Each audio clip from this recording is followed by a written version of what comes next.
Welcome to Voice of the Pages, The Adventures of Sherlock Holmes, by Arthur Conan Doyle, the man with the twisted lip. Isa Whitney, brother of the late Elias Whitney, D.D., principal of the Theological College of St. George's, was much addicted to opium.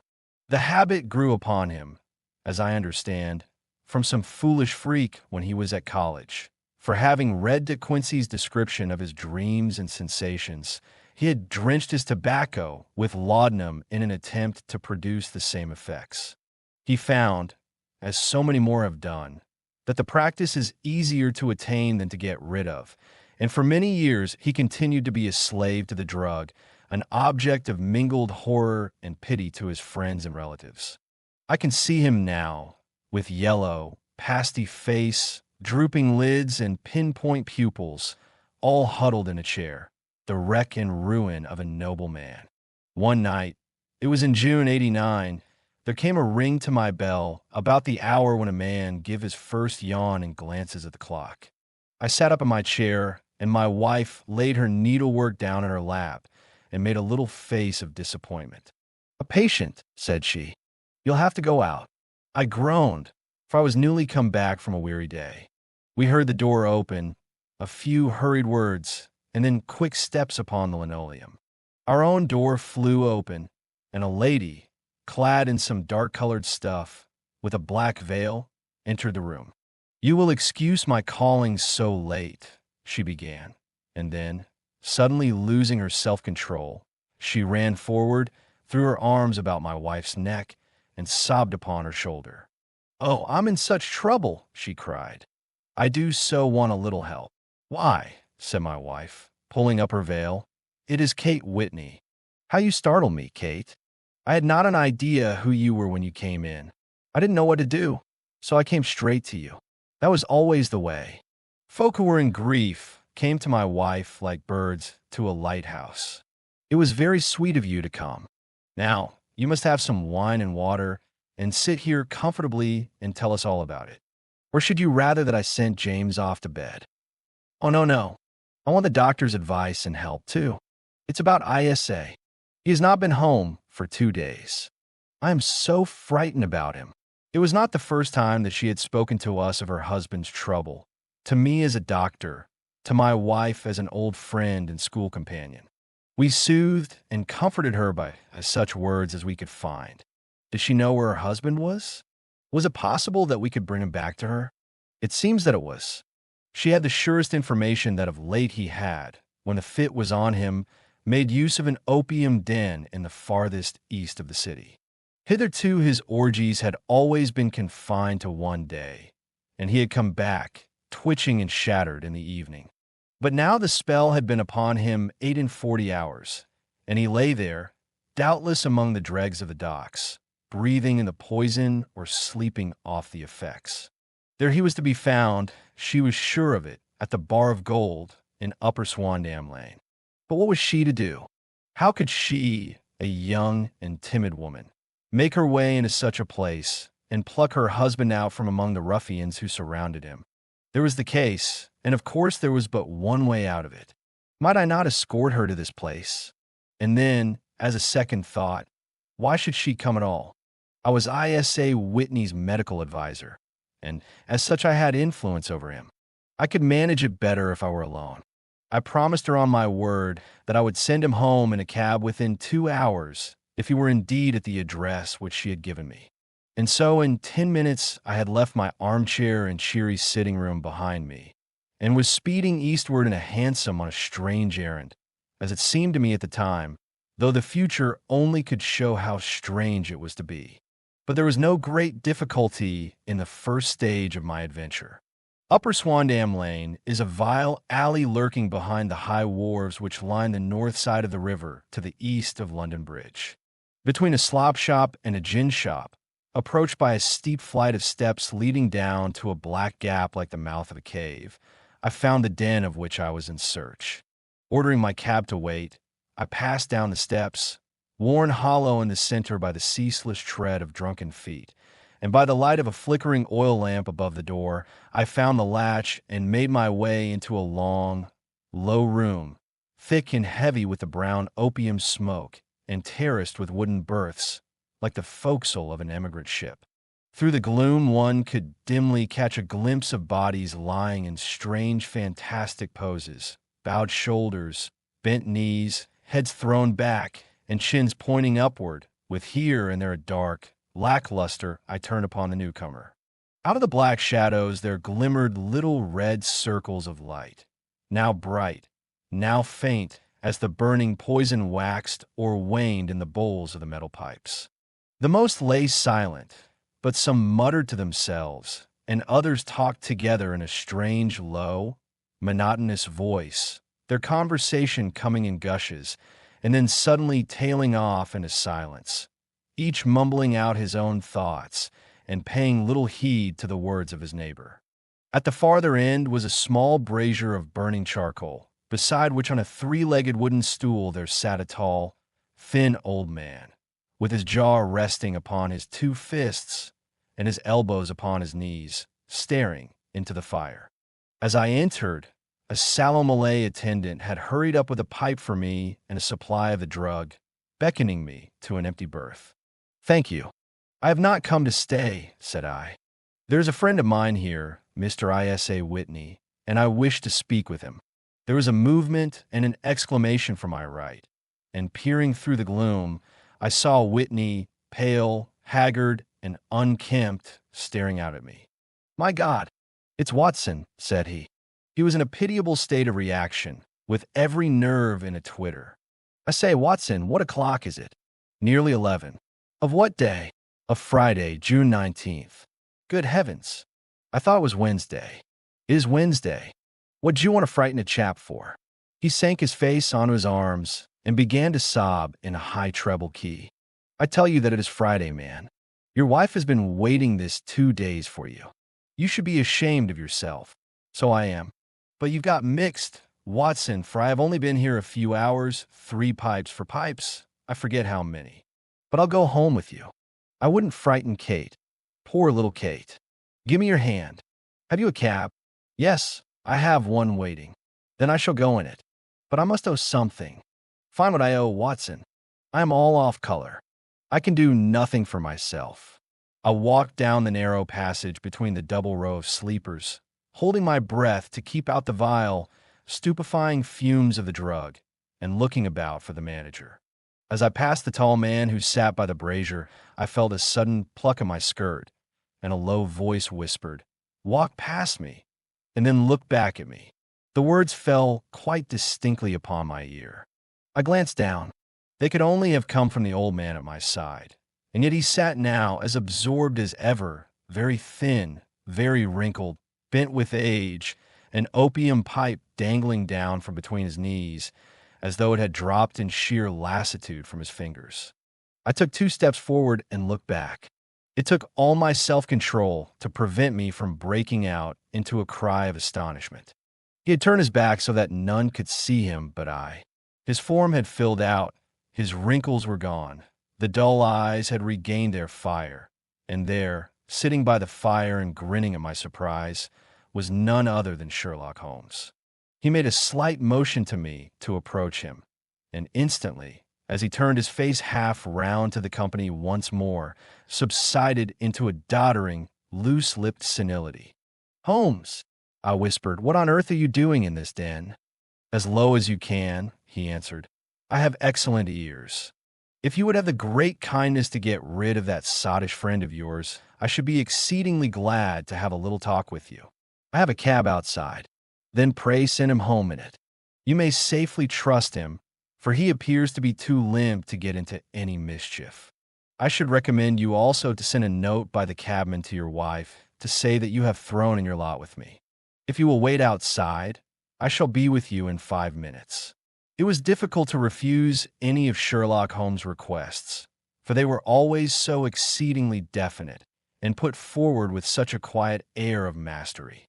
I felt, however, that when Whitney was once confined in the cab my mission was practically accomplished, and for the rest, I could not wish anything better than to be associated with my friend in one of those singular adventures which were the normal condition of his existence. In a few minutes I had written my note, paid Whitney's bill, led him out to the cab, and seen him driven through the darkness. In a very short time, a decrepit figure had emerged from the opium den, and I was walking down the street with Sherlock Holmes. For 2 streets, he shuffled along with a bent back and an uncertain foot. Then, glancing quickly round, he straightened himself out and burst into a hearty fit of laughter. "I suppose, Watson," said he, "that you imagine that I have added opium smoking to cocaine injections and all the other little weaknesses on which you have favored me with your medical views. I was certainly surprised to find you there, but not more so than I to find you. I came to find a friend, and I to find an enemy." "An enemy?" "Yes, one of my natural enemies, or shall I say, my natural prey. Briefly, Watson, I am in the midst of a very remarkable inquiry, and I have hoped to find a clue in the incoherent ramblings of these sots, as I have done before now. Had I been recognized in that den, my life would not have been worth an hour's purchase, for I have used it before now for my own purposes, and the rascally lascar who runs it has sworn to have vengeance upon me. There is a trapdoor at the back of that building, near the corner of Paul's Wharf, which could tell some strange tales of what has passed through it upon the moonless nights." "What? You do not mean bodies?" "I? Bodies, Watson. We should be rich men if we had £1,000 for every poor devil who has been done to death in that den. It is the vilest murder trap on the whole riverside, and I fear that Neville St. Clair has entered it never to leave it more. But our trap should be here." He put his 2 forefingers between his teeth and whistled shrilly, a signal which was answered by a similar whistle from the distance, followed shortly by the rattle of wheels and the clink of horses' hoofs. "Now, Watson," said Holmes, as a tall dog-cart dashed up through the gloom, throwing out 2 golden tunnels of yellow light from its side lanterns. "You'll come with me, won't you? If I could be of use." "Oh, a trusty comrade is always of use, and a chronicler still more so. My room at the Cedars is a double-bedded one." "The Cedars?" "Yes, that is Mr. St. Clair's house. I am staying there while I conduct the inquiry." "Where is it, then?" "Near Lee, in Kent. We have a 7-mile drive before us." "But I am all in the dark." "Of course you are. You'll know all about it presently. Jump up here." "All right, John. We shall not need you. Here's half a crown. Look out for me tomorrow about 11. Give her a head. So long, then." He flicked the horse with his whip, and we dashed away through the endless succession of somber and deserted streets, which widened gradually, until we were flying across a broad balustrade bridge with a murky river flowing sluggishly beneath us. Beyond lay another dull wilderness of bricks and mortar, its silence broken only by the heavy, regular footfall of the policeman or the songs and shouts of some belated party of revelers. A dull wrack was drifting slowly across the sky, and a star or 2 twinkled dimly here and there through the rifts of the clouds. Holmes drove in silence, with his head sunk upon his breast, and the air of a man who is lost in thought, while I sat beside him, curious to learn what this new quest might be which seemed to tax his powers so sorely, and yet afraid to break in upon the current of his thoughts. We had driven several miles, and were beginning to get to the fringe of the belt of suburban villas, when he shook himself, shrugged his shoulders, and lit up his pipe with the air of a man who has satisfied himself that he is acting for the best. "You have a grand gift of silence, Watson," said he. "It makes you quite invaluable as a companion. Upon my word, it is a great thing for me to have someone to talk to, for my own thoughts are not over-pleasant. I was wondering what I should say to this dear little woman tonight when she meets me at the door. You forget that I know nothing about it. I shall just have time to tell you the facts of the case before we get to Lee. It seems absurdly simple, and yet somehow I can get nothing to go upon.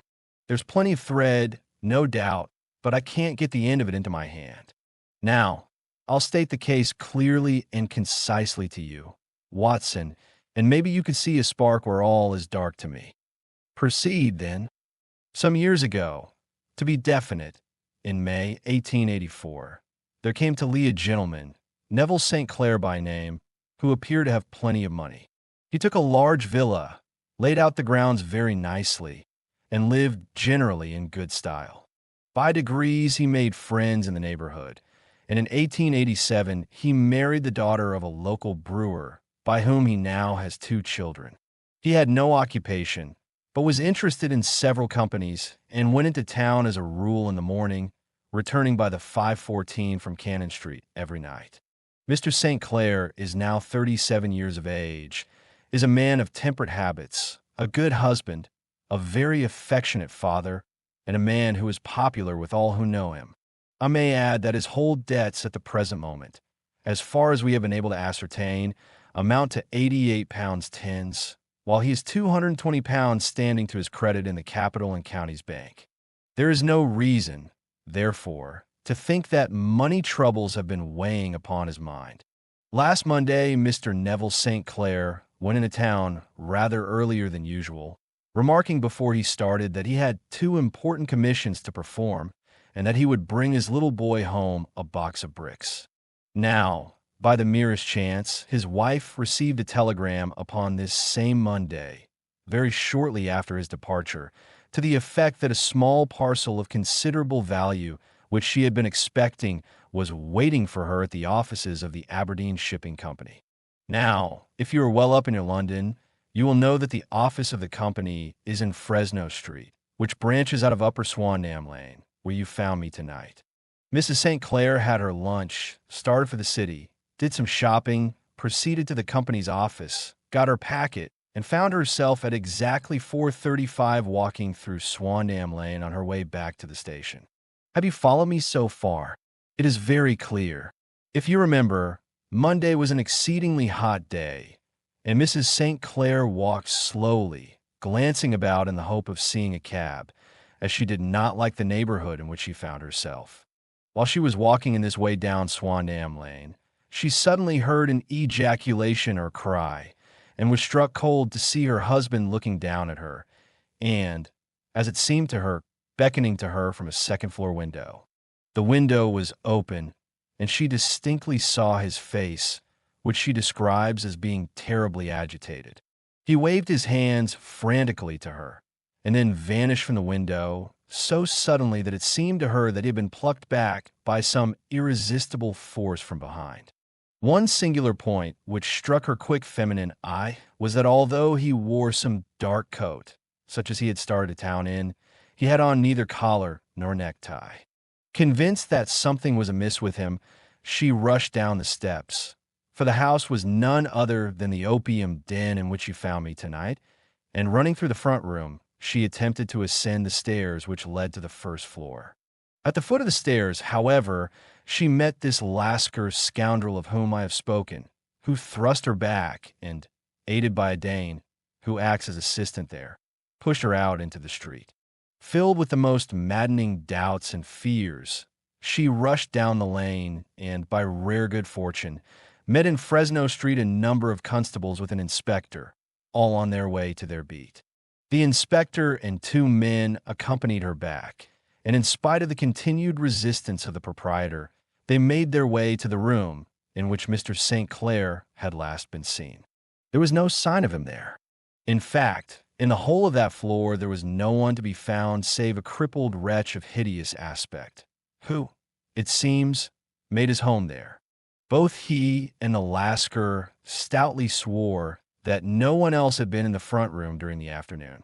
So determined was their denial that the inspector was staggered, and had almost come to believe that Mrs. St. Clair had been deluded when, with a cry, she sprang at a small deal box which lay upon the table and tore the lid from it. Out there fell a cascade of children's bricks. It was the toy which he had promised to bring home. This discovery and the evident confusion which the cripple showed made the inspector realize that the matter was serious. The rooms were carefully examined, and results all pointed to an abominable crime. The front room was plainly furnished as a sitting room and led into a small bedroom, which looked out upon the back of one of the wharves. Between the wharf and the bedroom window is a narrow strip, which is dry at low tide, but is covered at high tide with at least 4.5 feet of water. The bedroom window was a broad one, and open from below. On examination, traces of blood were to be seen upon the windowsill, and several scattered drops were visible upon the wooden floor of the bedroom. Thrust away behind a curtain in the front room were all the clothes of Mr. Neville St. Clair, with the exception of his coat. His boots, his socks, his hat, and his watch, all were there. There were no signs of violence upon any of these garments, and there were no other traces of Mr. Neville St. Clair. Out of the window, he must apparently have gone, for no other exit could be discovered, and the ominous bloodstains upon the sill gave little promise that he could save himself by swimming, for the tide was at its very highest at the moment of the tragedy. And now, as to the villains who seemed to be immediately implicated in the matter.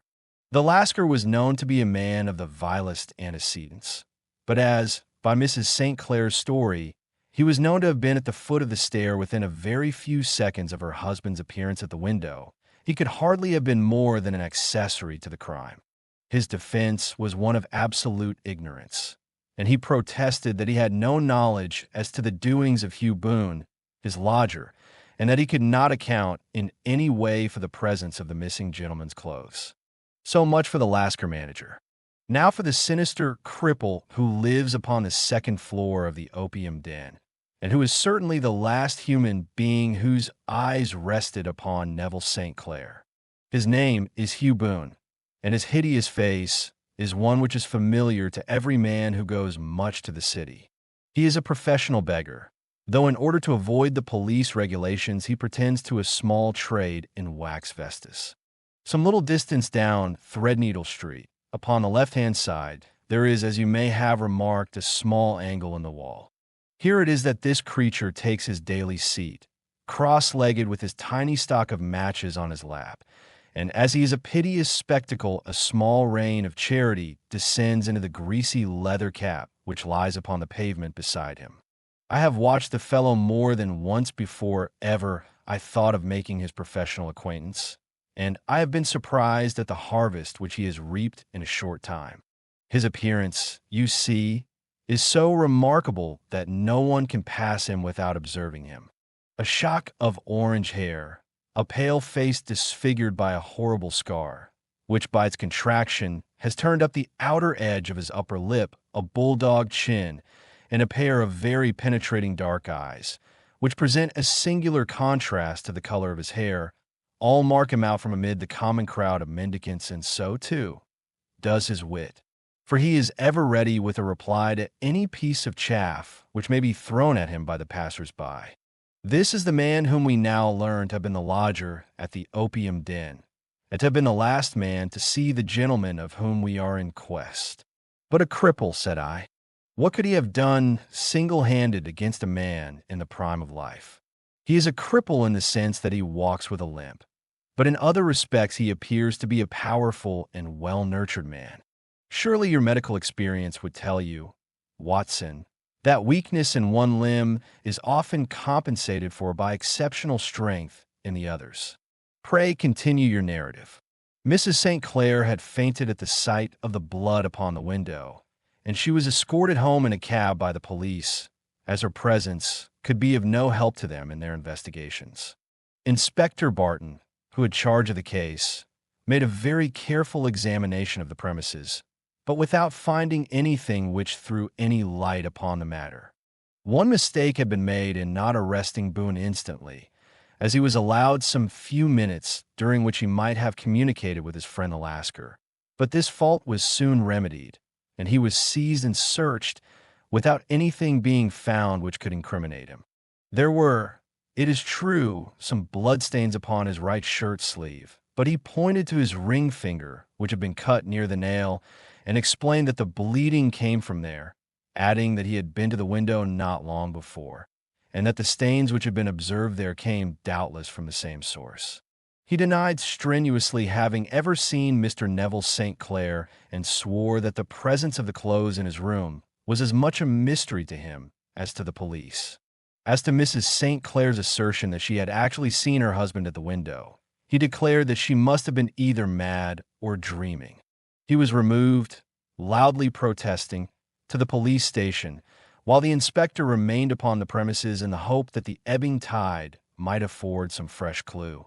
And it did, though they hardly found upon the mud bank what they had feared to find. It was Neville St. Clair's coat, and not Neville St. Clair, which lay uncovered as the tide receded. And what do you think they found in the pockets? I cannot imagine. No, I don't think you would guess. Every pocket stuffed with pennies and halfpennies, 421 pennies and 270 halfpennies. It was no wonder that it had not been swept away by the tide. But a human body is a different matter. There is a fierce eddy between the wharf and the house. It seemed likely enough that the weighted coat had remained when the stripped body had been sucked away into the river. But I understand that all the other clothes were found in the room. Would the body be dressed in a coat alone? No, sir, but the facts might be met speciously enough. Suppose that this man Boone had thrust Neville St. Clair through the window. There is no human eye which could have seen the deed. What would he do then? It would, of course, instantly strike him that he must get rid of the telltale garments. He would seize the coat, then, and be in the act of throwing it out, when it would occur to him that it would swim and not sink. He has little time, for he has heard the scuffle downstairs when the wife tried to force her way up, and perhaps he has already heard from his Lascar confederate that the police are hurrying up the street. There is not an instant to be lost. He rushes to some secret hoard, where he has accumulated the fruits of his beggary, and he stuffs all the coins upon which he can lay his hands into the pockets to make sure of the coat's sinking. He throws it out, and would have done the same with the other garments had not he heard the rush of steps below, and only just had time to close the window when the police appeared. It certainly sounds feasible. Well, we will take it as a working hypothesis for want of a better. Boone, as I have told you, was arrested and taken to the station, but it could not be shown that there had ever before been anything against him. He had for years been known as a professional beggar, but his life appeared to have been a very quiet and innocent one. There the matter stands at present, and the questions which have to be solved, what Neville St. Clair was doing in the opium den, what happened to him when there, where is he now, and what Hugh Boone had to do with his disappearance, are all as far from solution as ever. I confess that I cannot recall any case within my experience which looked at the first glance so simple and yet which presented such difficulties. While Sherlock Holmes had been detailing this singular series of events, we had been whirling through the outskirts of the great town until the last straggling houses had been left behind, and we rattled along with a country hedge upon either side of us. Just as he finished, however, we drove through 2 scattered villages, where a few lights still glimmered in the windows. "We are on the outskirts of Lee," said my companion. "We have touched on 3 English counties in our short drive, starting in Middlesex, passing over an angle of Surrey, and ending in Kent. See that light among the trees? That is the cedars, and beside that lamp sits a woman whose anxious ears have already, I have little doubt, caught the clink of our horses' feet. But why are you not conducting the case from Baker Street?" I asked. "Because there are many inquiries which must be made out here. Mrs. St. Clair has most kindly put 2 rooms at my disposal, and you may rest assured that she will have nothing but a welcome from my friend and colleague. I hate to meet her, Watson, when I have no news of her husband. Here we are." Whoa there, whoa. We had pulled up in front of a large villa which stood within its own grounds. A stable boy had run out to the horse's head, and springing down, I followed Holmes up the small, winding gravel drive which led to the house. As we approached, the door flew open, and a little blonde woman stood in the opening, clad in some sort of light mousseline de soie, with a touch of fluffy pink chiffon at her neck and wrists. She stood with her figure outlined against the flood of light, one hand upon the door, one half raised in her eagerness, her body slightly bent, her head and face protruded, with eager eyes and parted lips, a standing question. "Well," she cried, "well," and then, seeing that there were 2 of us, she gave a cry of hope which sank into a groan as she saw that my companion shook his head and shrugged his shoulders. "No good news." "None." No bad. No. Thank God for that. But come in. You must be weary, for you have had a long day. This is my friend, Dr. Watson. You will, I am sure, forgive anything that may be wanting in our arrangements, when you consider the blow which has come so suddenly upon us. My dear madam, said I am an old campaigner, and if I were not, I can very well see that no apology is needed. If I can be of any assistance, either to you or to my friend here, I shall be indeed happy. Now, Mr. Sherlock Holmes, said the lady as we entered a well-lit dining room, upon the table of which a cold supper had been laid out, I should very much like to ask you one or two plain questions, to which I beg that you will give a plain answer. Certainly, madam. Do not trouble about my feelings. I am not hysterical, nor given to fainting. I simply wish to hear your real opinion. Upon what point? In your heart of hearts, do you think that Neville is alive? Sherlock Holmes seemed to be embarrassed by the question. Frankly now, she repeated, standing upon the rug and looking keenly down at him as he leaned back in a basket chair. Frankly then, madam, I do not. You think that he is dead? I do. Murdered? I don't say that. Perhaps. And on what day did he meet his death? On Monday. Then perhaps, Mr. Holmes, you will be good enough to explain how it is that I have received a letter from him today. Sherlock Holmes sprang out of his chair as if he had been galvanized. What? He roared. Yes, today. She stood smiling, holding up a little slip of paper in the air. May I see it? Certainly.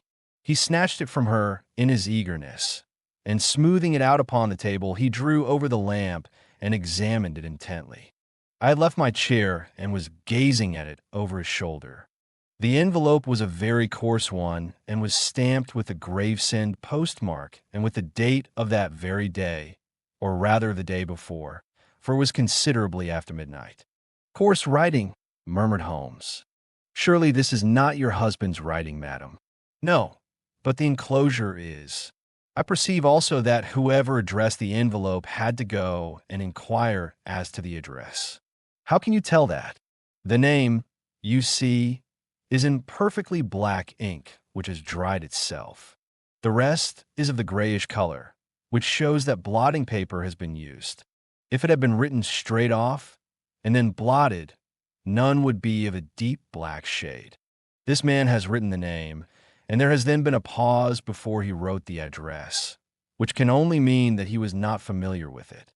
It is, of course, a trifle, but there is nothing so important as trifles. Let us now see the letter. There has been an enclosure here. Yes, there was a ring, his signet ring, and you are sure that this is your husband's hand? One of his hands. His hand when he wrote hurriedly. It is very unlike his usual writing, and yet I know it well. Dearest, do not be frightened. All will come well. There is a huge error which it may take some little time to rectify. Wait in patience to Neville. Written in pencil upon the fly-leaf of a book, octavo size, no watermark. Posted today in Gravesend by a man with a dirty thumb. And the flap has been gummed, if I am not very much in error, by a person who had been chewing tobacco.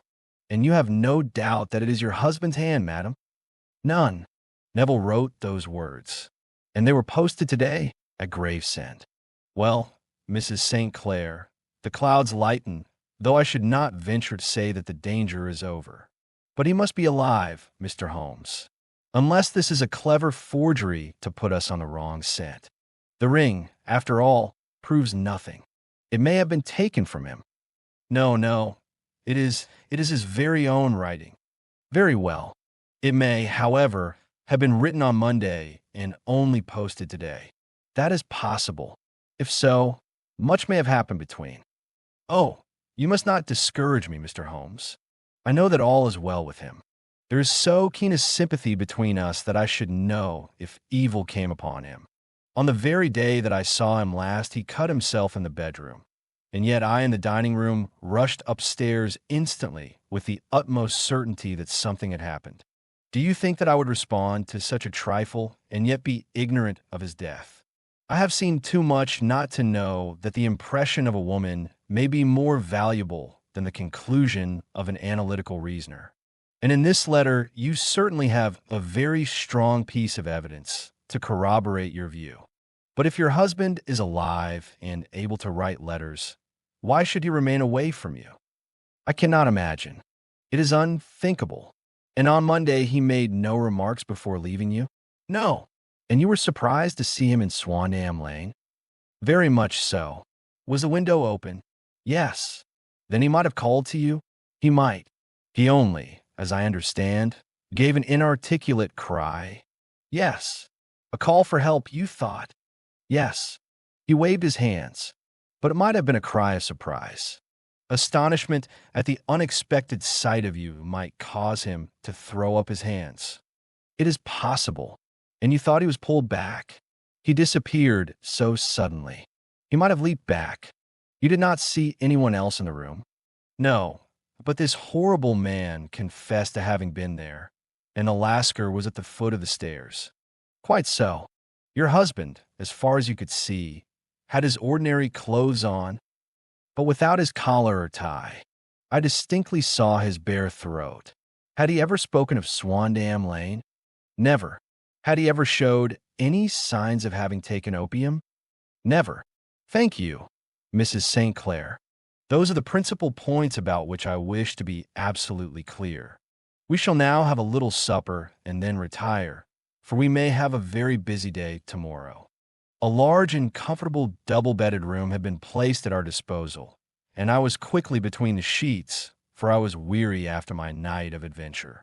Sherlock Holmes was a man, however, when he had an unsolved problem upon his mind, would go for days, and even for a week, without rest, turning it over, rearranging his facts, looking at it from every point of view until he had either fathomed it or convinced himself that his data were insufficient.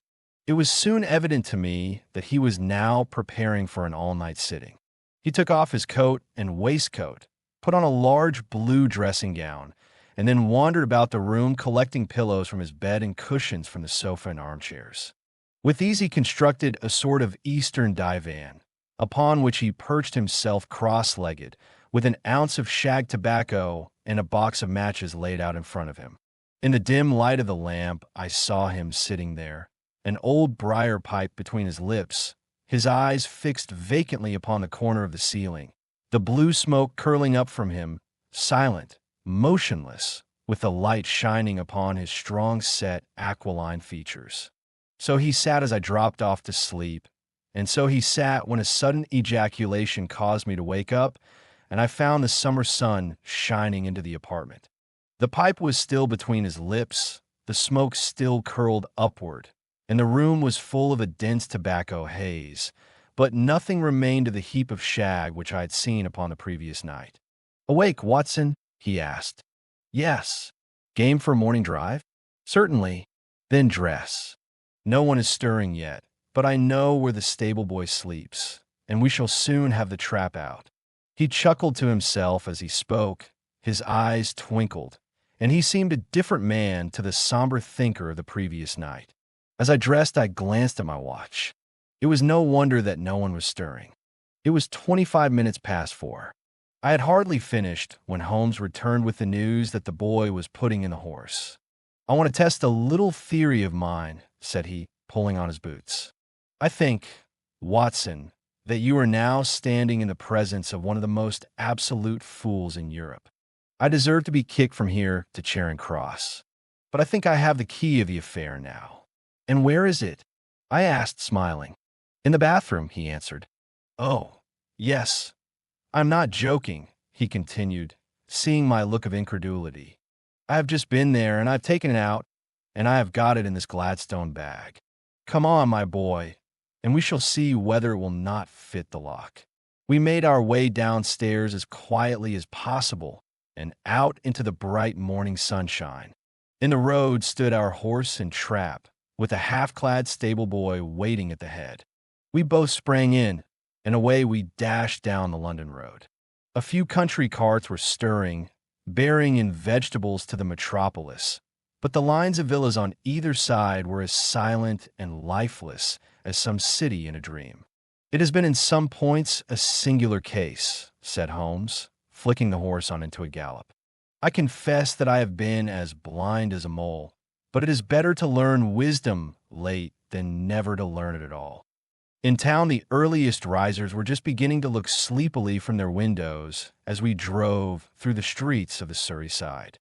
Passing down the Waterloo Bridge Road, we crossed over the river and, dashing up Wellington Street, wheeled sharply to the right and found ourselves in Bow Street. Sherlock Holmes was well known to the force, and the two constables at the door saluted him. One of them held the horse's head while the other led us in. "Who is on duty?" asked Holmes. "Inspector Bradstreet, sir." "Ah, Bradstreet, how are you?" A tall, stout official had come down the stone-flagged passage in a peaked cap and frog jacket. "I wish to have a quiet word with you, Bradstreet." "Certainly, Mr. Holmes. Step into my room here." It was a small, office-like room with a huge ledger upon the table and a telephone projecting from the wall. The inspector sat down at his desk. "What can I do for you, Mr. Holmes?" "I called about that beggar man, Boone, the one who was charged with being concerned in the disappearance of Mr. Neville St. Clair of Lee." "Yes. He was brought up and remanded for further inquiries." "So I heard. You have him here?" "In the cells." "Is he quiet?" "Oh, he gives no trouble. But he is a dirty scoundrel." "Dirty?" "Yes. It is all we can do to make him wash his hands, and his face is as black as a tinker's. Well, when once his case has been settled, he will have a regular prison bath, and I think, if you saw him, you would agree with me that he needed it." "I should like to see him very much." "Would you?" "That is easily done. Come this way. You can leave your bag." "No, I think that I'll take it." "Very good. Come this way, if you please." He led us down a passage, opened a barred door, passed down a winding stair, and brought us to a whitewashed corridor with a line of doors on each side. "The third on the right is his," said the inspector. "Here it is." He quietly shot back a panel in the upper part of the door and glanced through. "He is asleep," said he. "You can see him very well." We both put our eyes to the grating. The prisoner lay with his face towards us, in a very deep sleep, breathing slowly and heavily. He was a middle-sized man, coarsely clad, as became his calling, with a colored shirt protruding through the rent in his tattered coat. He was, as the inspector had said, extremely dirty, but the grime which covered his face could not conceal its repulsive ugliness. A broad weal from an old scar ran right across it from eye to chin, and by its contraction had turned up one side of the upper lip, so that 3 teeth were exposed in a perpetual snarl. A shock of very bright, red hair grew low over his eyes and forehead. "He's a beauty, isn't he?" said the inspector. "He certainly needs a wash," remarked Holmes. "I had an idea that he might, and I took the liberty of bringing the tools with me." He opened the Gladstone bag as he spoke and took out, to my astonishment, a very large bath sponge. He, you are a funny one," chuckled the inspector. "Now, if you will have the great goodness to open that door very quietly, we will soon make him cut a much more respectable figure." "Well, I don't know why not," said the inspector. "He doesn't look a credit to the Bow Street cells, does he?" He slipped his key into the lock, and we all very quietly entered the cell. The sleeper half turned, and then settled down once more into a deep slumber. Holmes stooped to the water jug, moistened his sponge, and then rubbed it twice vigorously across and down the prisoner's face. "Let me introduce you," he shouted, "to Mr. Neville St. Clair of Lee, in the county of Kent." Never in my life have I seen such a sight. The man's face peeled off under the sponge like the bark from a tree. Gone was the coarse brown tint. Gone, too, was the horrid scar which had seamed it across, and the twisted lip which had given the repulsive sneer to the face. A twitch brought away the tangled red hair, and there, sitting up in his bed, was a pale, sad-faced, refined-looking man, black-haired and smooth-skinned, rubbing his eyes and staring about him with sleepy bewilderment. Then suddenly realizing the exposure, he broke into a scream and threw himself down with his face to the pillow.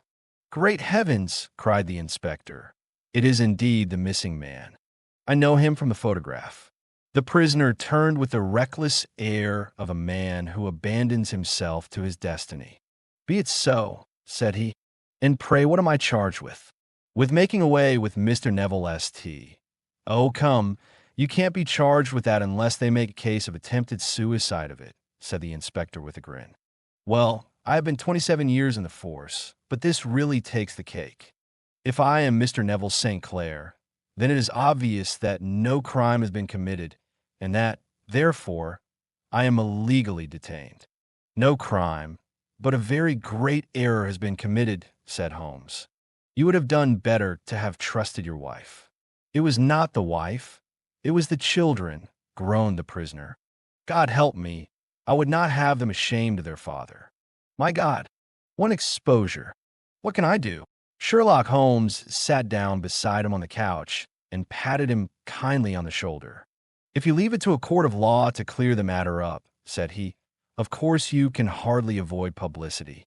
On the other hand, if you convince the police authorities that there is no possible case against you, I do not know that there is any reason that the details should find their way into the papers. Inspector Bradstreet would, I am sure, make notes upon anything which you might tell us and submit it to the proper authorities. The case would then never go into court at all." "God bless you!" cried the prisoner passionately. "I would have endured imprisonment, aye, even execution, rather than have left my miserable secret as a family blot to my children. You are the first who have ever heard my story. My father was a schoolmaster in Chesterfield, where I received an excellent education. I traveled in my youth, took to the stage, and finally became a reporter on an evening paper in London. One day my editor wished to have a series of articles upon begging in the metropolis, and I volunteered to supply them. It was the point from which all my adventures started. It was only by trying begging as an amateur that I could get the fact upon which to base my articles. When an actor I had, of course, learned all the secrets of making up, and had been famous in the green room for my skill. I took advantage now of my attainments. I painted my face, and to make myself as pitiable as possible, I made a good scar and fixed one side of my lip in a twist by the aid of a small slip of flesh-colored plaster. Then with a red head of hair and an appropriate dress, I took my station in the business part of the city, ostensibly as a match seller, but really as a beggar. For 7 hours I plied my trade, and when I returned home in the evening, I found to my surprise that I had received no less than 20 success.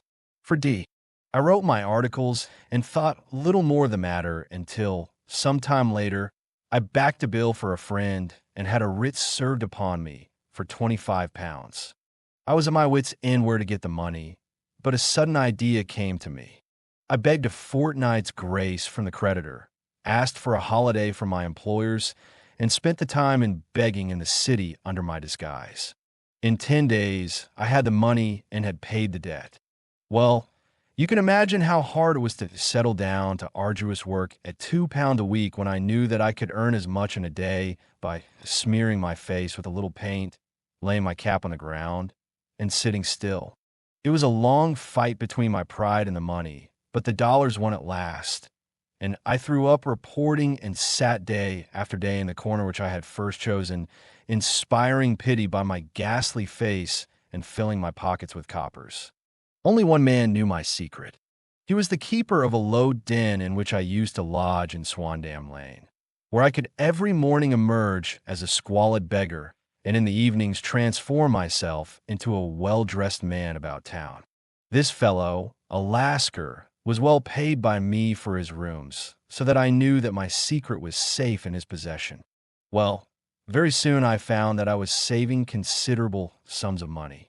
I do not mean that any beggar in the streets of London could earn £700 a year, which is less than my average takings, but I had exceptional advantages in my power of making up and also in a facility of repartee, which improved by practice and made me quite a recognized character in the city.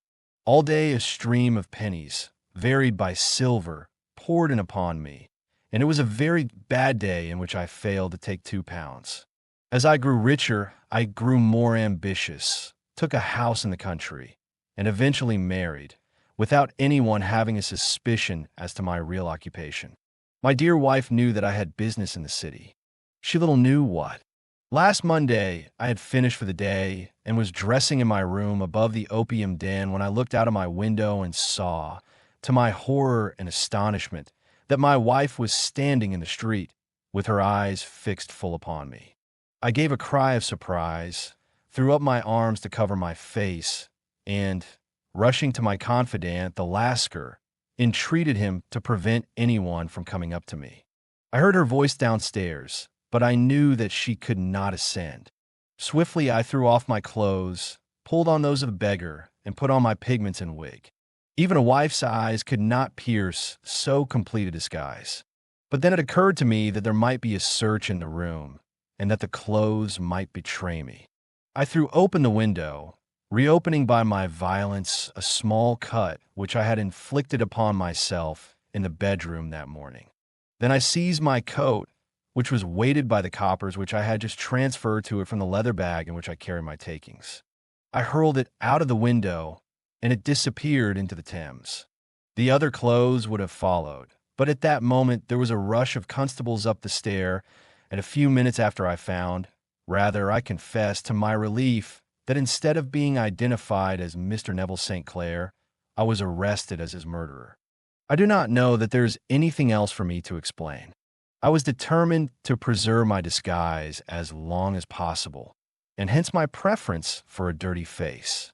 Knowing that my wife would be terribly anxious, I slipped off my ring and confided it to the Lascar at a moment when no constable was watching me, together with a hurried scrawl, telling her that she had no cause to fear. "That note only reached her yesterday," said Holmes. "Good God, what a week she must have spent." "The police have watched this Lascar," said Inspector Bradstreet, "and I can quite understand that he might find it difficult to post a letter unobserved. Probably he handed it to some sailor customer of his, who forgot all about it for some days." "That was it," said Holmes, nodding approvingly. "I have no doubt of it. But have you never been prosecuted for begging?"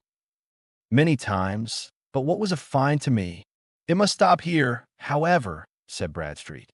"If the police are to hush this thing up, there must be no more of Hugh Boone. I have sworn it by the most solemn oaths which a man can take. In that case, I think that it is probable that no further steps may be taken. But if you are found again, then all must come out. I am sure, Mr. Holmes, that we are very much indebted to you for having cleared the matter up.